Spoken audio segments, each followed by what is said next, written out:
মাশাআল্লাহ, খুব পছন্দ হয়েছে। ওই মাঝখানে ডরে চিনোস নাকি রে? বাপ মা বাড়ি ঘর সব চিনি। তাড়াতাড়ি মোটরসাইকেল ঘোরা, পেছন পেছন চল। পিছন পিছন গেলে লাল কাঠ খাবেন। আর লাল কার্ড ঘোরা।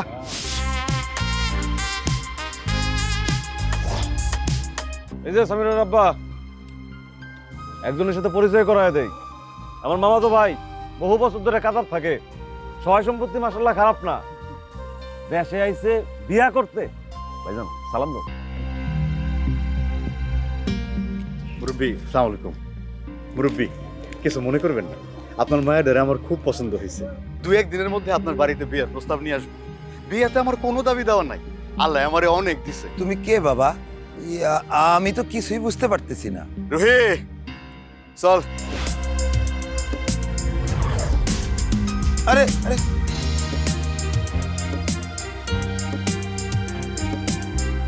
সামির আর বিয়ার প্রস্তাব আসছে। কি বলেন? আমার মাইয়া তো এখনো ছোট, মাত্র 16 বছর বয়স। ওর তো এখনো বিয়ের বয়সই হয় নাই। ছেলে বিদেশে থাকে, বেশ অবস্থা সম্পন্ন। কিরে সামিরা, তুই নাকি রাতারাতি বড় লোক হয়ে যাচ্ছিস? হ্যাঁ, আর কয়েকদিনের মধ্যে আমি বিয়ের পিঁড়িতে বসতে যাচ্ছি। ছেলে বিদেশে থাকে, টাকা পয়সাও অনেক। কি বলিস তুই? তোর বিয়ের বয়স হয়েছে নাকি? আরে রাখ তোর বিয়ের বয়স। আমার পড়াশোনা পরীক্ষা এসব ভালো লাগে না। বাবার আর্থিক অবস্থাও এখন খুব খারাপ। বিয়েটা করলে বাবার দায়িত্বটাও শেষ। কি বলিস তুই? পাগল নাকি? এটা অবশ্যই একটি ভুল সিদ্ধান্ত। ও বলছে বাল্যবিয়ে একটি সহিংসতা।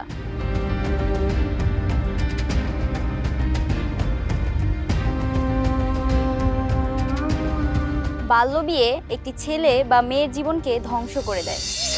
আমি তো তোমাদের কাছে এটাই শুনতে চাইছিলাম। অবশ্যই আমি নিজের পায়ে দাঁড়াতে চাই। আমারও কিছু স্বপ্ন আছে। আমি আনুষ্ঠানিকভাবে বিয়ের প্রস্তাব দিলাম। আলহামদুলিল্লাহ। আমার মেয়ের সামনে এসএসসি পরীক্ষা দিবে। আসলে ওর সংসারের দায়িত্ব নেওয়ার সময় এখনো হয় নাই। এইটা তো কোনো অসুবিধাই না। এসএসসি পরীক্ষা আসলে ও এসএসসি পরীক্ষা দেবে। তাছাড়া বিয়ের পরে যতদিন ও লেখাপড়া করতে চায়, যত দূর লেখাপড়া করতে চায়, আমি করাবো। ওর পড়াশোনার সমস্ত খরচ তো আমিই দেবো। আমি তো আপনাদের ছেলের মতোই, তাই না? এইটা তো ভালো কথা। মোটেও ভালো কথা না। অল্প বয়সে মা হবার ফলে অনেক সমস্যার সম্মুখীন হয়েছি আমি। সেই সব সমস্যা যাতে আমার মেয়ের জীবনে না ঘটে, সেজন্য আমি আমার মেয়েরে অল্প বয়সে বিয়ে দেব না, যতই লোভ দেখান।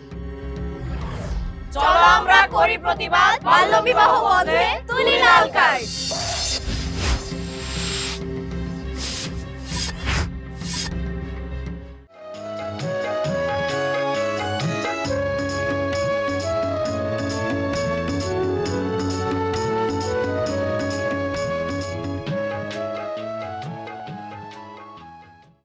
শিশু, কিশোর কিশোরী ও নারী উন্নয়নে সচেতনতামূলক প্রচার কার্যক্রম প্রকল্পের আওতায় বিতর্ক অনুষ্ঠানে আপনাদের সবাইকে আমন্ত্রণ জানাচ্ছি। আমি ফারজানা লিনা আছি আপনাদের সাথে। আমাদের আজকের বিতর্কের বিষয় সমাজের আইন প্রতিষ্ঠা নয়, সচেতনতায় শিশু শ্রম এবং শিশু নির্যাতন বন্ধ করতে মূল ভূমিকা পালন করতে পারে। আমাদের পক্ষ দল হিসেবে সাথে আছে আশুগঞ্জ তাপবিদ্যুৎ কেন্দ্র উচ্চ বিদ্যালয় এবং বিপক্ষ দলে আছে ঢাকা কলেজিয়েট স্কুল।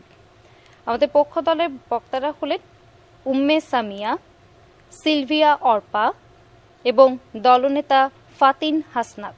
আমাদের বিপক্ষ দলের বক্তারা হলেন মাহিম বিন আজিজ, সাদমান হোসেন স্বচ্ছ এবং দলনেতা তানজিল মাহাদি হামিম। আমাদের আজকের বিতর্কে বিচারক মণ্ডলীতে রয়েছেন তাসলিমা আতিক, সহকারী অধ্যাপক, নৃবিজ্ঞান বিভাগ, জগন্নাথ বিশ্ববিদ্যালয়; ডক্টর এম সাইফুল ইসলাম, অধ্যাপক, ডেভেলপমেন্ট স্টাডিজ বিভাগ, ঢাকা বিশ্ববিদ্যালয়; এবং জনাব দিলারা বেগম, যুগ্ম সচিব, মহিলা ও শিশু বিষয়ক মন্ত্রণালয়। আমাদের আজকের অনুষ্ঠান সভাপতিত্ব করবেন জনাব কেয়া খান, মহাপরিচালক, মহিলা বিষয়ক অধিদপ্তর, ঢাকা। আমি আমাদের মাননীয় সভাপতিকে বিতর্ক অনুষ্ঠান শুরু করবার জন্য বিনীত অনুরোধ করছি। আজকের বিতর্কের বিষয় সমাজের আইন প্রতিষ্ঠা নয়, সচেতনতাই শিশু শ্রম ও শিশু নির্যাতন বন্ধ করতে মূল ভূমিকা পালন করে। আমি প্রথম বক্তা উম্মে সামিয়াকে অনুরোধ করছি তার বক্তব্য উপস্থাপনের জন্য। চায়ের দোকানে বাবু খাই দাই থাকি, কাজ করি সারাদিন নেই কোনো ফাঁকি, মার খায় গাল খায় কানে দিই তালা, পেটে বড় ভুক বাবু পেটে বড় জ্বালা। আজকে আমাদের বিতর্কের বিষয় হচ্ছে আইন সমাজে আইন প্রতিষ্ঠায় নয় সচেতনতায় সমাজে শিশুশ্রম ও শিশু নির্যাতন বন্ধ করতে মূল ভূমিকা পালন করতে পারে। অত্যন্ত যুক্তিসঙ্গত কারণে আমিও আমার দল এর পক্ষে অবস্থান করছি। বিতর্কের বিষয়কে বিশ্লেষণ করলে 5টি শব্দকে সংজ্ঞায়িত করতে হয়: শিশু, শিশুশ্রম, শিশু নির্যাতন, আইন ও সচেতনতা। সিআরসি তথ্য মতে 18 বছর বয়সের নিচে সকল ব্যক্তিকে শিশু হিসেবে গণনা করা হয়। সিআরসি ও আইএল এর তথ্য মতে যে কোনো কর্মপরিবেশ শিশুর দৈহিক, মানসিক, নৈতিক এবং তাদের কর্মবিকাশের জন্য যে শারীরিক বা মানসিকভাবে ক্ষতি করে তাকে শিশুশ্রম হিসেবে গণ্য করা হচ্ছে। হু এর তথ্য মতে যে শারীরিক বা মানসিক যৌন আচরণ শিশুর শারীরিক বা মানসিক স্বাস্থ্যের জন্য ক্ষতিকারক হয়ে থাকে তাকে শিশু নির্যাতন বলা হচ্ছে। জাতিসংঘের মতে যে ব্যবস্থা সামাজিক শৃঙ্খলা রক্ষা, বিভিন্ন নীতিমালা প্রতিষ্ঠা এবং তাদের রাষ্ট্রীয় পর্যায়ে বিভিন্ন নীতিমালা প্রতিষ্ঠার মাধ্যমে মানুষের অধিকার ও দায়িত্ব নির্ধারণে সহায়তা করে তাকে আইন বলা হচ্ছে। ইউনিসেফ তথ্য মতে যে প্রক্রিয়ার মাধ্যমে ব্যক্তি বা কোনো সমাজ কোনো নির্দিষ্ট বিষয়ের প্রতি তাদের মনোযোগ এবং উপলব্ধি তৈরি করে এবং সেই অনুযায়ী প্রয়োজনীয় পদক্ষেপ গ্রহণে সহায়তা করে তাকে হচ্ছে সচেতনতা হিসেবে আখ্যায়িত করা হচ্ছে।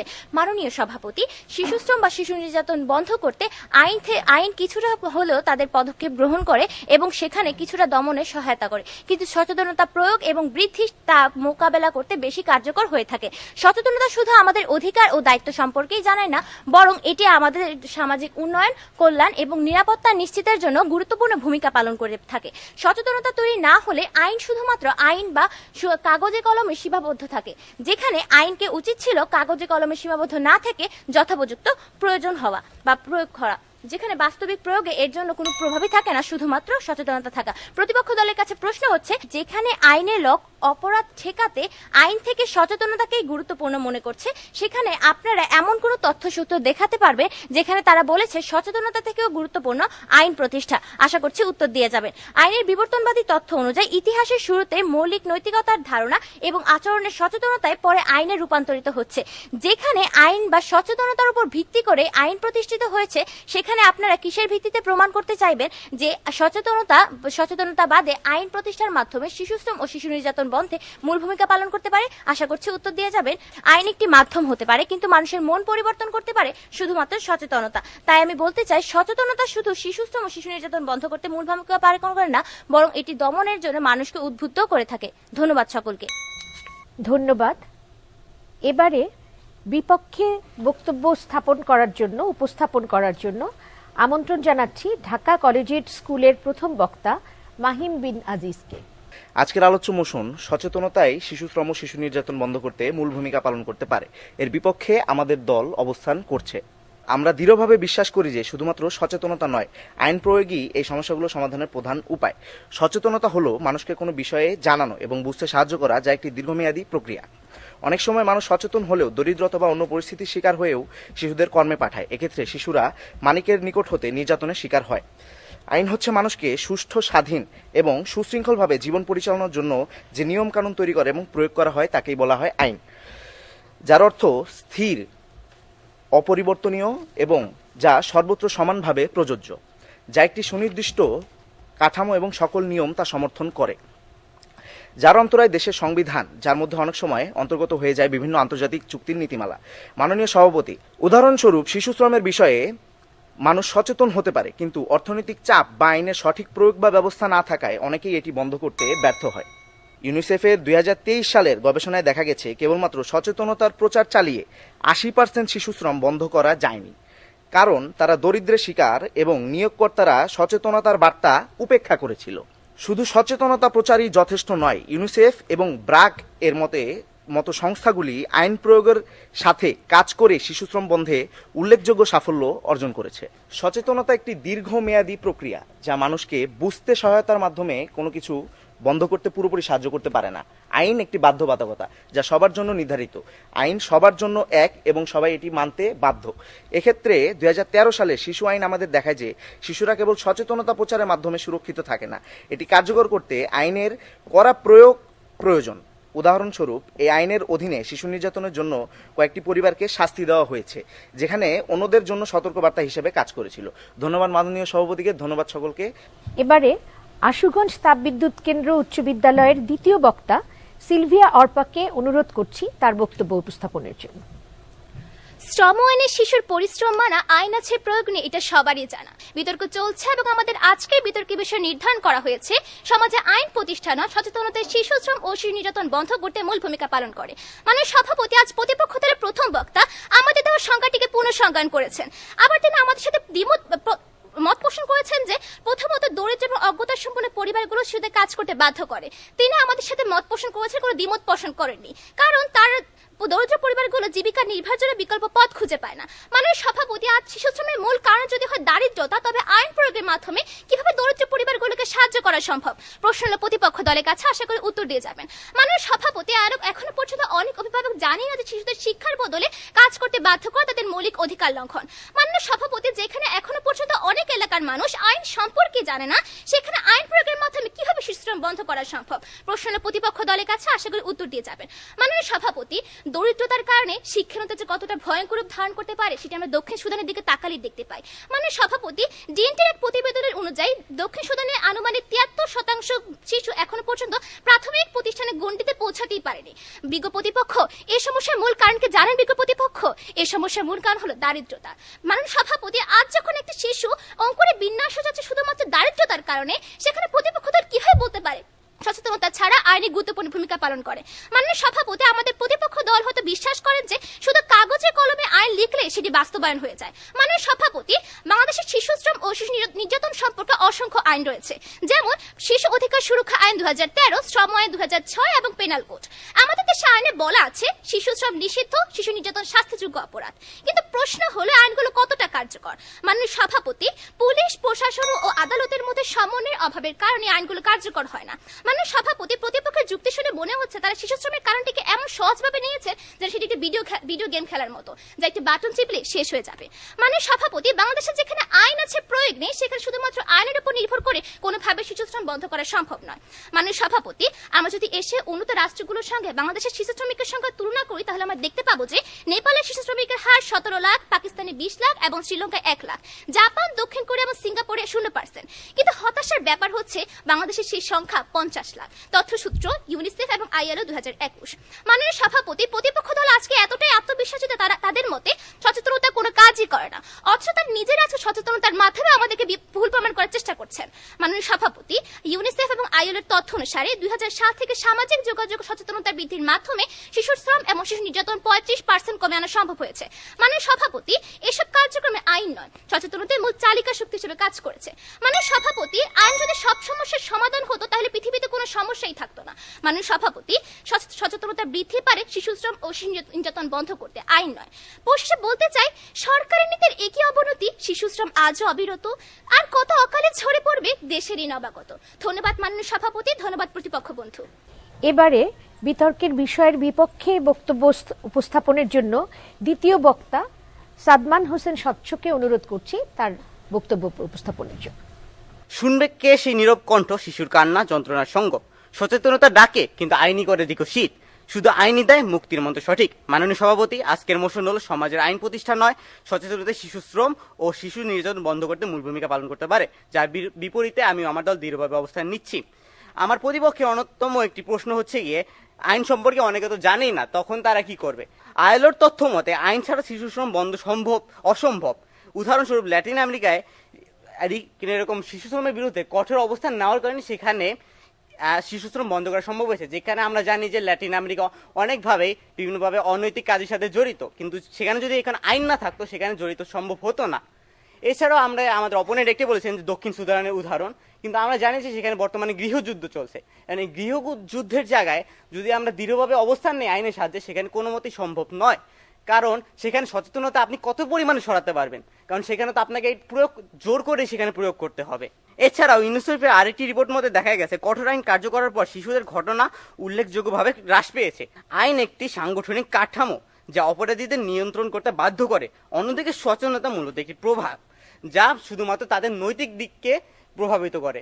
এখন আইন আমাদের বাধ্য করে স্বাভাবিকভাবে, যেটা বললাম, কিন্তু সচেতনতা আমাদের একটি অপশন দিয়ে দেয়। কিন্তু আইন যদি আমরা ভালো মতন প্রয়োগ করতে পারি, তবে স্বাভাবিকভাবেই আমরা যত দ্রুত সম্ভব সেটা হ্রাস করতে সক্ষম হব। এছাড়াও দেখা যাচ্ছে আইন আমাদের শুরু থেকে, মানে একদম গোড়া থেকে শুরু করে এরকম শিশু শ্রম, শিশু নির্যাতন বন্ধ করতে সাহায্য করে, কারণ বাংলাদেশে বিভিন্ন আইন প্রয়োগ করা হয়েছে যার মাধ্যমে দেখা যায় দারিদ্রতা, আমরা আগে কি বলেছি, অন্যতম একটি কারণ হচ্ছে দারিদ্রতা, যেটা নির্মূল করার চেষ্টা করছে। এছাড়াও আইন অনুযায়ী যদি কোনো কারখানায় শিশু শ্রমিক থাকে তবে সেটি বন্ধ করা হবে এবং দোষীদের শাস্তি দেওয়া হবে, এটি তাদের বাধ্য করতে নিয়ম মানতে হবে। এই বলে আমি আমার বক্তৃতা শেষ করছি। ধন্যবাদ। এবারে আমি বিষয়বস্তুর পক্ষে বক্তব্য উপস্থাপনের জন্য দলনেতা ফাতিন হাসনাতকে অনুরোধ করছি। আইন বোবা যদি না জাগে বিবেকের গান, সচেতন হৃদয় হবে শিশুর মুক্তির দান। ধন্যবাদ মাননীয় সভাপতি। আমাদের আজকের বিতর্কের বিষয় নির্ধারিত হয়েছে সমাজে আইন প্রতিষ্ঠা নয়, সচেতনতাই শিশুশ্রম ও নির্যাতন বন্ধ করতে মূল ভূমিকা পালন করতে পারে। অত্যন্ত যুক্তিসঙ্গত কারণে আমি আমার দল বিষয়ের পক্ষে অবস্থান করছি। মজার বিষয় হচ্ছে আজকে আমাদের বিজ্ঞ প্রতিপক্ষের বক্তাদের বক্তব্য শুনে বোঝা গেল তারা আসলে বিতর্কের বিষয়টি বুঝে উঠতে পারেননি। মাননীয় সভাপতি, যে কোনো সমস্যার সমাধান করতে হলে আমাদেরকে তার মূল অনুসন্ধান করতে হবে। আজকে যদি একটা নির্যাতিত শিশু অথবা তার অভিভাবক সচেতন থাকতো অথবা সে আইনের আশ্রয় গ্রহণ করত, তাহলে তাকে নির্যাতিত হতেই হতো না। দেখুন, এখানে আইনের কথা আসলেও প্রথমে কিন্তু সচেতনতা অত্যাবশ্যকীয়। মাননীয় সভাপতি, আমাদের বিজ্ঞ প্রতিপক্ষের প্রথম বক্তা যেমন সংজ্ঞায়ন করে গিয়েছেন, দ্বিতীয় বক্তাও সংজ্ঞায়নই করে গেলেন। এখানে আসলে তারা কোনো যুক্তি প্রদান অথবা তাদের অবস্থান ব্যক্ত করেননি। সেক্ষেত্রে আমার প্রশ্ন হলো, আমাদের প্রথম বক্তা যখন সংজ্ঞায়ন করে গেলেন সেটার সাথে আপনারা দ্বিমত পোষণ করলেন না, আপনারা পুনরায় সংজ্ঞায়ন করলেন। একই বিষয়ে আপনারা বারবার সংজ্ঞায়ন করে যাচ্ছেন। আপনাদের যুক্তিগুলো কোথায়? আমাদের প্রশ্নগুলোর উত্তরগুলো কোথায়? তাদের বক্তব্যে আরেকটা যে জিনিসটা এসেছে সেটা হলো ILOর তথ্য।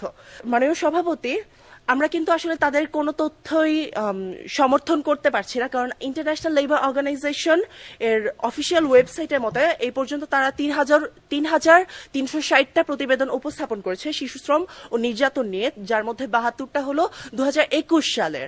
আপনারা কোনো প্রতিবেদনের নাম বলেননি, কোনো সাল বলেননি, সংস্থার নামই শুধু উল্লেখ করে গিয়েছেন, যার ভিত্তিতে আমরা প্রাথমিকভাবে বলতে পারি আপনাদের তথ্যগুলো মিথ্যা তথ্য। ধন্যবাদ মাননীয় সভাপতি, ধন্যবাদ সবাইকে।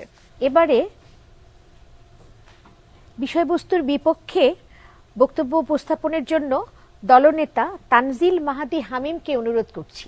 প্রথমে আমি চলে যাচ্ছি আমাদের বিপক্ষ দলের বন্ধুদের প্রথম প্রশ্নে, যেটি ছিল সচেতনতা থেকে আইন প্রতিষ্ঠা গুরুত্বপূর্ণ, এটি আমাদের তাদেরকে প্রমাণ করে দিতে হবে। আপনারা কি কোনো সময় রিপোর্টে জানেননি যে বিগত 2022 এবং 2023 সালে শিশু হেল্পলাইনে, যেটি আমাদের বাংলাদেশের শিশু হেল্পলাইন নম্বর, সেখানে 10,000-এর থেকে বেশি রিপোর্ট এসেছে এবং যার মধ্য থেকে 2,000-এর বেশিকে থামানো গিয়েছে। কোথায় ছিল তখন আপনাদের সচেতনতা? কেন আমাদের আইনের আওতায় আনতে হয়েছে এই বিষয়গুলিকে? এটি বাদেও মূলত তারা বলে গিয়েছেন যে আইন সচেতনতা ছাড়া কিছুই না। আমরা একবার নজর দিতে চাচ্ছি ব্রাজিলের মতো দেশগুলিতে, যেখানে অনেক বেশি পর্যটকরা যান এবং তারা অনেক সম্পর্কে এইসব সম্পর্কে জানেন, সেখানে অবস্থা সম্পর্কে তারা এইসব সম্পর্কে সচেতন, কিন্তু তারা তো কিছু করতে পারছেন না। পুরো বিশ্ব জানে ব্রাজিলের রিওর কি অবস্থা, কিন্তু তারা তো এর ব্যাপারে কিছু করতে পারছেন না। এখানে একমাত্র যদি আমরা কঠোর আইন প্রণয়ন করি, এর মাধ্যমে এটিকে সমাধান করা সম্ভব হবে। এছাড়াও অনেকে আপনারা বলেছেন, আপনাদের সেকেন্ড স্পিকার বলে গিয়েছেন যে আইন কোনো সময় কার্যকর না। আমরা যদি একবার নজর দিই 2006 সালের বাংলাদেশ শ্রম আইনের দিকে, সেখানে এত কঠোর আইন প্রণয়ন করা হয়েছিল যার মাধ্যমে আমাদের শিশু শ্রম বিভিন্ন বড় বড় শিল্প কারখানায় অলমোস্ট শূন্যর ঘরে নিয়ে আসা হয়েছে। এটি কিভাবে সম্ভব হয়েছে? অবশ্যই কঠোর আইন প্রণয়নের মাধ্যমে। আমরা কিন্তু কখনোই বলিনি যে আমরা সচেতনতাকে হীন প্রকাশ করি অথবা আমরা এটির সাথে সহমত নয়, কিন্তু শুধু সচেতনতা দ্বারা আমরা কিছুই করতে পারবো না। আমাদের মূল এর কারণে দরকার হবে আমাদের আইন, যার মাধ্যমে আমরা একটি বাধ্যবাধকতার মধ্যে আনতে পারবো সকলকে, এবং এর মাধ্যমে আমরা মূলত খুব সহজে এই যারা অসাধু লোক রয়েছে তাদেরকে দমন করতে পারবো। অনেকে রয়েছে যারা জানে যে শিশু শ্রম এবং শিশু নির্যাতন ঠিক না, তারা এই সম্পর্কে খুব ভালোভাবে জ্ঞান রাখে, কিন্তু তারা এটাকে ঠিক মনে করে কারণ তাদের আইডিওলজি এরকম, অর্থাৎ তাদের বিশ্বাস এরকম। আমরা এই ক্ষেত্রে যদি আইনের সহায়তা নিই তাহলেই একমাত্র সম্ভব তাদেরকে আটকানো, অর্থাৎ তাদেরকে কঠোর আইনের আওতায় এনে আমরা তাদেরকে শাস্তি প্রদান করতে পারি, যার মাধ্যমে 1 থেকে 10-এ যাবে, অর্থাৎ একজনের মাধ্যমে 10 জন জানতে পারবে। এবারেও আমরা আইনের মাধ্যমে সত্য মিথ্যার পার্থক্য সম্পর্কে জানতে পারি। সচেতনতা আমাদেরকে একটি সুযোগ দেয়, অর্থাৎ আমাদের কাছে থাকে যে আমরা কি ভালো করতে চাই নাকি আমরা খারাপ করতে চাই, আমরা কি ভালোর দিকে যেতে চাই নাকি আমরা খারাপের দিকে যেতে চাই। কিন্তু আইন আমাদেরকে বাধ্য করে সত্যের পথে যেতে, অর্থাৎ আইন আমাদেরকে বাধ্য করে কিভাবে আমরা অ্যাকচুয়াল সত্য যেটা সেটার পক্ষে যাব এবং ওইটাকেই বিশ্বাস করে চলতে থাকবো। ধন্যবাদ। ধন্যবাদ। আজকের বিতর্কের বিষয় ছিল সমাজের আইন প্রতিষ্ঠা নয়, সচেতনতাই শিশুশ্রম ও শিশু নির্যাতন বন্ধ করতে মূল ভূমিকা পালন করে। আমরা উভয় পক্ষের বক্তব্য শুনেছি। বিতর্কের ফলাফল তৈরি হওয়ার সময়কালে আমরা বিচারক মণ্ডলীর মধ্য থেকে বিতর্কের অংশগ্রহণকারীদের উপস্থাপনা নিয়ে কিছু শুনব আজকের বিজ্ঞ বিচারক জনাব তাসলিমা আতিকের কাছ থেকে। আমরা এতক্ষণ খুব চমৎকার একটি বিতর্ক উপভোগ করলাম, যেখানে শিশু শ্রম এবং শিশু নির্যাতন বন্ধ করবার ক্ষেত্রে কোন বিষয়টি মুখ্য ভূমিকা পালন করে সেটিকে নিয়ে আসলে দুই পক্ষ বিতর্ক করলেন। সমাজের আইন প্রতিষ্ঠা করা নাকি হচ্ছে গিয়ে সচেতনতাকে বৃদ্ধি করার মধ্য দিয়ে সেটি সম্ভব। তো বিতর্কের মূল্যায়নের ক্ষেত্রে আমি যে বিষয়টি বলতে চাই, বিতর্ক শুনতে শুনতে আমার একটা পর্যায়ে গিয়ে মনে হচ্ছিল যে আপনারা আসলে হয় আইন প্রতিষ্ঠা থাকবে না হলে সচেতনতা থাকবে, এরকম একটি বাইনারি জায়গায় চলে গিয়েছিলেন। আসলে বিতর্কের জায়গাটা ছিল যে কোনটি আসলে মুখ্য ভূমিকা পালন করে সেটিকে প্রমাণ করা। তো সেই জায়গা থেকে আমার কাছে মনে হয়েছে যে যখন আইন প্রতিষ্ঠার কথা বলা হচ্ছে, আপনারা বিপক্ষ দল যখন বলছিলেন যে আইন প্রতিষ্ঠার কথা, ফলে আইন প্রতিষ্ঠা কিন্তু শুধুমাত্র আইন প্রণয়নের মধ্যেই সীমাবদ্ধতা নয়, এটি আইন প্রণয়ন, আইন প্রয়োগ এবং তার একটি যে ধারাবাহিকতা চর্চা সেই জায়গাটা থাকে। তো ফলে আমরা যখন আসলে একটা বিচারহীনতার সংস্কৃতির মধ্যে বসবাস করি বা আইনের চর্চাটাকে সেভাবে দেখতে পাই না, তখন আসলে শিশু শ্রমের মতো বিষয়টা কিংবা শিশু নির্যাতনের মতো বিষয়গুলো আমাদের সমাজে আসলে আমরা দিন দিন বেড়ে যেতে দেখি। আবার অপরদিকে যখন পক্ষদল বলছিলেন যে সচেতনতা আসলে পারে শিশু শ্রমকে বন্ধ করতে, তাহলে আমার কাছে মনে হয়েছে যে আপনাদের পক্ষ থেকে দরকার ছিল যে এই সচেতনতাটা আপনারা কিভাবে সৃষ্টি করবেন সেই মানদণ্ডগুলো কিংবা সেই মাধ্যমগুলোকে চিহ্নিত করে যাওয়া, যে এই জায়গা থেকে যখন আমরা সচেতনতাটাকে বৃদ্ধি করতে পারবো তখন আসলে এটি বন্ধ করবার ক্ষেত্রে একটি মূল চালিকা শক্তি হিসেবে কাজ করবে। আপনারা বলেছেন যে সচেতনতা তৈরি করতে হবে, কিন্তু এই সচেতনতাটা আসলে কিভাবে তৈরি করবেন, কোন কোন মাধ্যমে করবেন, কিভাবে স্প্রেড করবেন, সেই জায়গাগুলো উঠে আসেনি। সেই জায়গাগুলো উঠে আসলে হয়তোবা বিতর্কটি আরও বেশি ভালো হতে পারত। আর বিতর্কের বাচনভঙ্গি কিংবা হচ্ছে গিয়ে বিতর্কের যে সাবলীল উপস্থাপনা, সেই বিষয় নিয়ে একটি বিষয় বলতে চাই। যখন আমরা বাংলা বিতর্ক করব, এটি দুই দলের জন্যই, বিশেষ করে বিপক্ষ দলের জন্য বলবো, আপনারা আপনাদের বিতর্কের মধ্যে অসংখ্য ইংরেজি শব্দ ব্যবহার করেছেন, যে শব্দগুলোর আসলে খুব সহজ বাংলা ছিল। আমি আসলে কয়েকটা নোট করেও রেখেছি, যেমন প্রবাবলি, মোশন, কোশ্চেন, অপোনেন্ট, সবগুলোরই আসলে খুব সহজ, প্রতিপক্ষ, প্রশ্ন, বিষয়, সম্ভাব্য। সো আপনারা এই বিষয়গুলোকে একটু যখন বিতর্ক চর্চা করবেন একটু যদি সচেতনভাবে লক্ষ্য রাখেন, তাহলে আপনাদের বিতর্ক আসলে আরও বেশি ভালো হবে। এবং আমার মনে হয় বিতর্কের জায়গাটা তো আসলে নিজেকে যৌক্তিকভাবে উপস্থাপন করা, ফলে যখনই বিতর্কের বিষয় পাচ্ছেন তখন সেই বিষয়টাকে যত ভালোভাবে আত্মস্থ করতে পারবেন তখন আসলে যৌক্তিক উপস্থাপনাটা অনেক বেশি চমৎকার হবে। তবে আমি দুই দলকেই ধন্যবাদ জানাই যে আপনারা অনেক দূর থেকে এসেছেন এবং চমৎকার একটি বিতর্ক আমাদের সামনে উপস্থাপন করেছেন। ধন্যবাদ বিজ্ঞ বিচারক। আজকের বিতর্কের উপস্থাপকদের গঠনমূলক কিছু বিষয় ধরিয়ে দেওয়ার জন্য। আমাদের বিতর্কের ফলাফল তৈরি হচ্ছে, এর মধ্যে ফলাফল পাওয়ার আগ পর্যন্ত আমি কিছু কথা বলতে চাই। আসলে যেটি আমাদের বিজ্ঞ বিচারক বলেছেন যে সমাজে আইন প্রতিষ্ঠা এবং সচেতনতা, এখানে দুটির বিকল্প কোনো কিছু নেই, দুটি একই সাথে কাজ করবে। আইন প্রতিষ্ঠা এবং প্রণয়ন এবং এটির বাস্তবায়ন দুটি আমাদের প্রয়োজন এবং সচেতনতা সৃষ্টি সেটিও অবশ্যই প্রয়োজন। এবং এ লক্ষ্য থেকেই আমাদের মহিলা ও শিশু বিষয়ক মন্ত্রণালয় বিভিন্ন আইন সংশোধনের উদ্যোগ নিয়েছে, যাতে করে আমাদের শিশু নির্যাতন এবং শিশু শ্রম বন্ধ হয়। এছাড়া দারিদ্র্য দূরীকরণেও কিন্তু আমাদের সরকারের কিন্তু অনেক ধরনের ভাতা রয়েছে। তার মধ্যে মহিলা ও শিশু বিষয়ক মন্ত্রণালয়ের VWB, যেটি ভালনারেবল উইমেন বেনিফিট প্রোগ্রাম নামে একটি ভাতা রয়েছে, যেটি শিশু শ্রম বন্ধ করার জন্য, পরিবারের জন্য যে ভাতা, আমাদের দরিদ্র নারীদের জন্য যে ভাতা, সেটি শিশু শ্রম বন্ধের জন্য কাজ করছে। এছাড়া আমাদের দেশের 4883টি ইউনিয়নে কিশোর কিশোরী ক্লাব আছে। সেই কিশোর কিশোরী ক্লাবে 20টি মেয়ে শিশু এবং 10টি ছেলে শিশু তারা কাজ করে। ওখানে তারা প্রতি সপ্তাহে 2 দিন তারা বিভিন্ন সামাজিক কার্যক্রমের মাধ্যমে, সামাজিক সাংস্কৃতিক বিকাশের মাধ্যমে এবং বিভিন্ন সচেতনতামূলক প্রশিক্ষণ গ্রহণ করে, যেখানে তারা বিভিন্ন সামাজিক সমস্যা সম্পর্কে সচেতন হয়, যেমন বাল্যবিয়ে, যৌতুক এবং নারী নির্যাতন, শিশু নির্যাতন, শিশু শ্রম, সমস্ত সামাজিক সমস্যা সম্পর্কে কিন্তু তারা সচেতন হয় এবং তাদের পরিবার এবং তাদের আশেপাশে যারা আছে তাদেরকে সচেতন করছে। এভাবেই আমরা সচেতনতা এবং আইন প্রণয়ন এবং আইন প্রতিষ্ঠার মাধ্যমে, আইন বাস্তবায়নের মাধ্যমে আমাদের দেশের শিশু শ্রম বন্ধ এবং শিশু নির্যাতনকে বন্ধ করতে পারবো। অবশ্যই সেই আশাবাদ ব্যক্ত করছি। আর আজকের বিতর্কের উভয় পক্ষের বক্তব্যই চমৎকারভাবে তারা উপস্থাপন করেছে। আমি তাদের সবাইকে অভিনন্দন জানাচ্ছি তাদের বক্তব্যের জন্য। আমরা ইতিমধ্যে ফলাফল পেয়ে গেছি। আজকের বিতর্কের বিজয়ী দল, আমি আগেই বলে রাখছি, জয় পরাজয় সবকিছুতেই থাকে, কিন্তু অনুষ্ঠানে অংশগ্রহণ করাই মূল লক্ষ্য, যাতে আমরা যে কোনো বিষয়, সামাজিক সমস্যা যে কোনো বিষয় আমরা আরো বেশি করে কাজ করতে পারি, সচেতন হতে পারি। আজকের বিতর্কের বিজয়ী দল আশুগঞ্জ তাপবিদ্যুৎ কেন্দ্র বিদ্যালয় ব্রাহ্মণবাড়িয়া, আজকের বিতর্কের পক্ষের দল। বিজয়ী দলকে অভিনন্দন। এবং আজকের শ্রেষ্ঠ বক্তা হয়েছে সিলভিয়া অর্পা, আশুগঞ্জ তাপবিদ্যুৎ কেন্দ্র উচ্চ বিদ্যালয় ব্রাহ্মণবাড়িয়া। বিজয়ী দল এবং শ্রেষ্ঠ বক্তার জন্য অভিনন্দন ও শুভকামনা, এবং অংশগ্রহণকারী ঢাকা কলেজিয়েট স্কুলের জন্য অসংখ্য শুভকামনা। সবাইকে ধন্যবাদ জানিয়ে আজকের বিতর্ক অনুষ্ঠানের সমাপ্তি ঘোষণা করছি।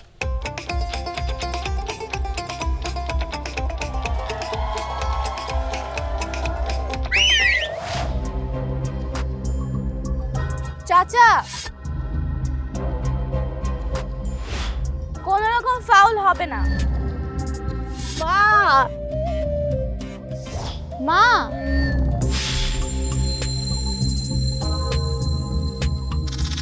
খেলার মাঠেও ফাউল হবে না, ঘরেও না।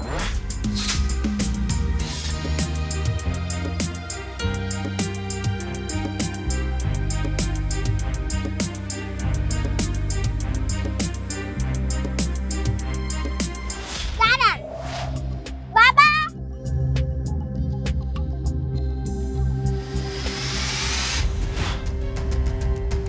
চলো আমরা করি প্রতিবাদ, সহিংসতা বন্ধে তুলি রেড কার্ড।